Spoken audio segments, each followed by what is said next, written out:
Pokemon की दुनिया में हर बच्चे को 10 साल की एज में पोकेमॉन ट्रेनर का ऑफिशियल लाइसेंस मिल जाता है। उनमें से एक बच्चा है ऐश कैचम, जो कि 10 साल का हो गया है और कल से उसकी जर्नी शुरू होने वाली है पोकेमॉन ट्रेनर बनने की। तो वो जर्नी शुरू होने से एक दिन पहले रात को टीवी में पोकेमॉन बैटल्स देख रहा होता है। तभी उसकी मॉम आ जाती है और उसे बताती है कि 11:30 बज गए हैं, तो तुम्हें सो जाना चाहिए। टीवी में दूसरा चैनल चेंज कर देती है जिसमें प्रोफेसर ओक बता रहे होते हैं कि वे कल को बच्चों को कौन से पोकेमॉन देंगे, जिसमें बल्बासोर, स्क्वार्टल और चारमेंडर होते हैं। तो ऐश बहुत ही ज्यादा एक्साइटेड होता है, इस वजह से वो सोने में भी लेट हो जाता है और नींद में वो सोते सोते ये सोच रहा होता है कि मुझे कौन सा पोकेमॉन चाहिए। इसी उसमें वो हाथ से अपने घड़ी को भी तोड़ देता है। इस वजह से वो सुबह उठने में बहुत लेट हो जाता है और लगभग दोपहर में ही उठता है। और जब वो उठता है तो वो देखता है कि यार वो बहुत ज्यादा लेट हो रहा है और एकदम से पजामे में ही वो प्रोफेसर ओक के पास चले जाता है पहला पोकेमॉन लेने की।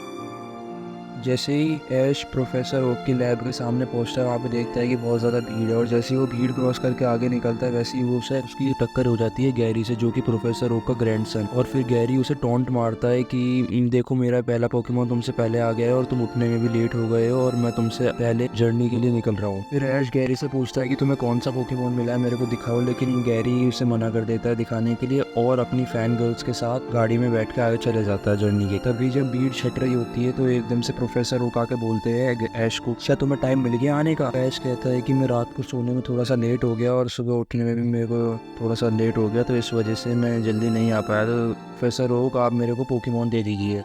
फिर वो उनकी लैब में जाते हैं और वहाँ पे 3 पोकेबॉल्स देख के ऐश पोकेमॉन को चूज करने लगता है। तो जब चूज करता है तो तीनों ही पोकेबॉल्स खाली निकलती हैं और प्रोफेसर ओक उसे बताते हैं कि तीनों ही पोकेमॉन जल्दी आने वाले बच्चे ले गए हैं। फिर ऐश टेंशन में आ जाता है और कह देता है कि और कुछ भी नहीं है, कि सिर्फ एक और पोकेमॉन चाहिए मुझे। तभी प्रोफेसर ओक बोलते हैं कि नहीं, एक और पोकेमॉन है लेकिन शायद तुम उसे टैकल नहीं कर पाओगे। तो फिर ऐश कहता है कि नहीं, मैं उसको टैकल कर लूंगा, आप मेरे को वो पोकेमॉन दे दीजिए। फिर बीच में से निकालते हैं एक पोकेमॉन जिसमें से निकलता है आपका सबका फेवरेट पिकाचू। उस समय तक पिकाचू को फ्रेंडली होना बिल्कुल भी पसंद नहीं था, तो जब ऐश ने उसको हक किया तो पिकाचू फ्रस्ट्रेट हो गया और उसने एकदम से ऐश को इलेक्ट्रिक शॉक दे दिया। फिर प्रोफेसर ओक ने उसको पोकेटैब और पोकेबॉल्स दिए अपनी जर्नी को आगे कंटिन्यू करने के लिए। फिर वो जब नीचे उतर के आता है तो ऐश की मॉम और बाकी सारे पैलेट टाउन के लोग आके वहाँ पे ऐश का सपोर्ट करते हैं। फिर ऐश की मॉम कहती है कि पिकाचू जो है उसको पोकेबॉल में रहना चाहिए, लेकिन जब ऐश उसको पोकेबॉल में डालने की कोशिश करता है तो पिकाचू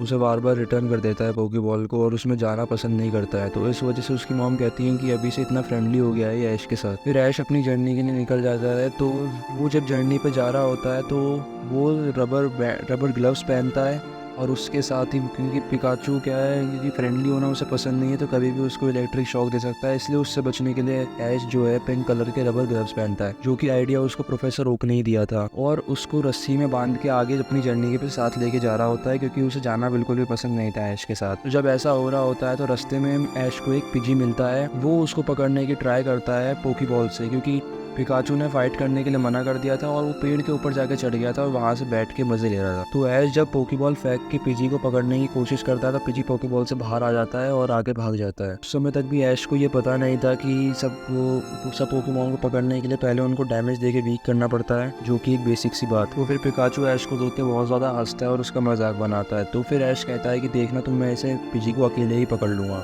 फिर वो अपनी जैकेट उतारता है और पिजी की तरफ भागता है और पिजी को चुपके से पकड़ने की कोशिश करता है। तो उसे वो दबोच तो लेता है, लेकिन ऑब्वियस है पहले ही अटेम्प्ट में ऐश को ये सब नहीं पता होगा, पिजी अपने गस्ट अटैक से उसे उड़ा देता है। तो ऐश फिर पीछे जाके गिरता है। तो फिर पोकी टैब में देखता है, फिर पोकी टैब उसे बताता है कि ये उसका गस्ट अटैक है, जो कि बहुत ही ज़्यादा कॉमन अटैक है पिजी जो करते हैं। फिर ऐश 3 पिजियों का वहाँ पे ग्रुप होता है तो उनको पत्थर मार के उड़ा देता है। फिर ऐश एक और ट्राई करता है और एक पत्थर मारता है जो कि जाके सिर पे लग जाता है, लेकिन पिजी के नहीं, पियरो के। पियरो पता है बहुत ही फ्यूरियस पोकेमॉन होते हैं, हल्के से भी गुस्सा आता है तो फिर वो पीछे पड़ जाते हैं, किसी के भी पीछे पड़ जाते हैं। उस पियरो को गुस्सा आ जाता है, वो ऐश की तरफ भागता है। अब ऐश की तरफ भागता है तो उसे साथ में ट्रेनर का पोकेमॉन जो कि पिकाचू था, तो वो भी उसे दिख जाता है, क्योंकि स्पियरो जो होते हैं वे ट्रेनर के जो पोकेमॉन होते हैं उनसे ज्यादा जेलस होते हैं, तो वजह से वे उनके साथ फाइट करना ज्यादा पसंद करते हैं विद रिस्पेक्ट टू ट्रेनर। फिर ऐश पियरो को भगाने की कोशिश करता है और उसे बोलता है कि मैंने पत्थर मारा है तो मेरे से फाइट करो, पिकाचू को इस बीच में मत लाओ।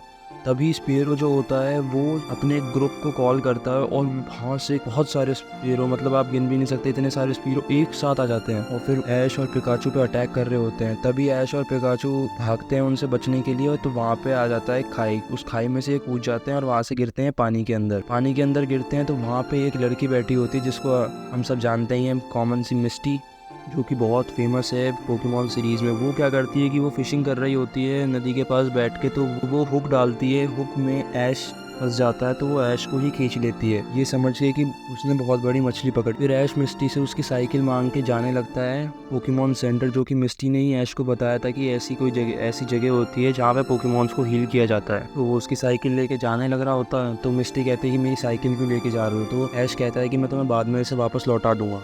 और वो साइकिल लेके जा रहा होता है। अब रोड बहुत ही ज़्यादा उबड़ खाबड़ थी और स्पेरो उनका पीछा कर ही रहे होते हैं। वहाँ पे ऐश का बैलेंस बिगड़ जाता है और ऐश गिर जाता है। फिर ऐश एकदम से खड़ा होता है और उन स्पेरोज को देख के उनके सामने ऐसे हाथ फैला के खड़ा हो जाता है और कहता है कि आओ मेरे से लड़ो, मैं पिकाचू को कोई भी डैमेज होने नहीं दूंगा। उसी को देख के जो पिकाचू होता है उसे बड़ा अच्छा लगता है और सिक्योर फील होता है। तो एकदम से क्या होता है कि मौसम भी खराब हो जाता है। स्पेरोज जैसे ही उस पर हमला करने के लिए आते हैं, पिकाचू पीछे से उठता है, ऐश की कमर पे चढ़ के आगे जाता है और ऊपर से बिजली गिरती है जो पिकाचू से कनेक्ट होती है और इतना भयंकर वो थंडर बोल्ट या थंडर शॉक देता है जिससे सारे स्पेरोज को डैमेज आता है और वे चले जाते हैं और मिस्टी की साइकिल भी खराब हो जाती है। फिर उस भयंकर से थंडर शॉक के बाद मौसम एकदम से साफ होने लगता है और ऐश और पिकाचू एक दूसरे के सामने जमीन पे पड़े हुए होते हैं, क्योंकि बहुत ज़्यादा चोट लगी होती है दोनों को ही। देख के बहुत ही ज़्यादा खुश हो रहे होते हैं। फिर जब वे आगे बढ़ते हैं तो उन्हें एक सिटी दिखती है जो कि वेरिडियन सिटी है। उसे देख के वे बहुत ही ज़्यादा खुश हो जाते हैं। तो पहले एपिसोड के लिए इतना ही। अगर वीडियो पसंद आए तो आपको बताइए कि क्या करना है। तो फिर मिलते हैं अगली नई वीडियो के साथ, तब तक के लिए बाय बाय।